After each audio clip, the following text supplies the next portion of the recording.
Nagkakaubusan na ng anti-rabies vaccine sa Marinduque ayon sa Provincial Veterinary Office. Ang detalye sa report ni Hazel Alviar.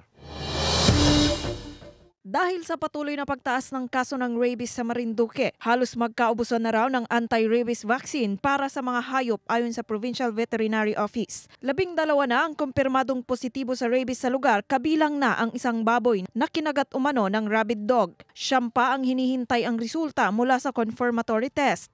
Meron pa pero hindi sapat para bakunahan lahat ng population. Procurement ng bakuna dito sa local government unit medyo mahirap, mabagal ang proseso.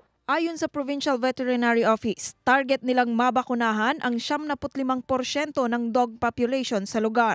Halos araw-araw daw nagtutungo ang Rabies Task Force Quick Response Team sa bawat bayan para bakunahan ang mga alagang aso at magsagawa ng education campaign para sa mga residente. Inirekomenda na rin daw ng ProVet sa ilang bayan na may 3 barangay na apektado na ng rabies na magdeklara na ng state of calamity. Matatandaang nauna nang nagdeklara ang bayan ng Boac ng state of calamity matapos makapagtala ang 30 barangay dito ng kaso ng rabies. Para una, magamit nila yung kanilang quick response fund, makabili sila ng bakuna at maipaayos nila yung kanilang mga pansamantalang silungan ng mga hayop na sisinupin yung mga pag-aalaga ng aso. Hazel Alviar, Balitang Southern, Tagalog.